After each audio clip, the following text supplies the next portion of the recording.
വാർഷികം ആഘോഷിക്കുന്ന Irinjalakuda government model higher secondary സ്കൂളിന്റെ നേതൃത്വത്തിൽ സുമനസ്സുകളുടെ സഹായത്തോടെ സ്കൂളിലെ +2 ഹ്യൂമാനിറ്റീസ് വിദ്യാർത്ഥിക്ക് വീട് നിർമ്മിച്ചു നൽകി.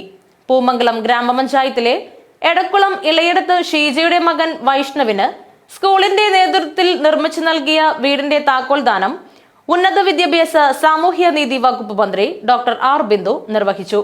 പൂമംഗലം ഗ്രാമപഞ്ചായത്ത് പ്രസിഡന്റ് KS തമ്പി അധ്യക്ഷത വഹിച്ച ചടങ്ങിൽ ഗ്രാമപഞ്ചായത്ത് അംഗം Santhosh TP, PTA president Bhakthavalsalan V, lions club president Biju Jose Koonan, മുൻ lion lady president doctor Sruthi Biju, wiremen and supervisors association ഭാരവാഹി Sasheendran KV, Christ college manager father Joy Peenikkaparambil, sister Rose Ando, Lalu master, P Bharath Kumar, Ahammed Fazalulla, Manju KB എന്നിവർ ആശംസകൾ നേർന്നു.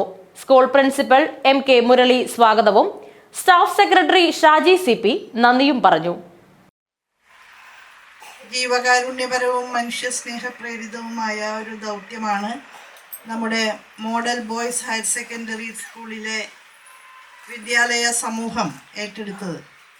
അതിനു വേണ്ടുന്ന എല്ലാ പിന്തുണയുമായി സുമനസ്സുകളായ വ്യക്തികളും സംഘടനകളും അണിനിരന്നപ്പോൾ ആ സ്വപ്നത്തിന് ചിറക് മുളയ്ക്കുകയും പൂർണ്ണമായി അത് സാക്ഷാത്കരിക്കപ്പെടുകയും ചെയ്തു. തലയ്ക്ക് മുകളിൽ ഒരു കൂര, ഭദ്രമായൊരു വാസസ്ഥലം എന്നുള്ളത് മനുഷ്യരുടെ ഏവരുടെയും സ്വപ്നവും പ്രതീക്ഷയും ഒക്കെയാണ്. അടിസ്ഥാനപരമായി നമുക്ക് ജീവിക്കാൻ അനിവാര്യമായ ഒന്നാണ് ഭദ്രമായിട്ടുള്ള ഒരു വീട്. നമ്മുടെ പൊതുവിദ്യാലയങ്ങളുടെ സ്ഥിതി പരിശോധിച്ചാൽ പല കുട്ടികളും ഉണ്ടാകും ഭദ്രമായിട്ടുള്ള വീടുകളില്ലാത്തവരായിട്ട്. ഗുണമേന്മയുള്ള വിദ്യാഭ്യാസം എല്ലാ കുട്ടികളുടെയും അവകാശം എന്ന മുദ്രാവാക്യമാണ് നമ്മുടെ സർക്കാർ കലാലയങ്ങൾ ഉയർത്തിപ്പിടിക്കുന്നത്.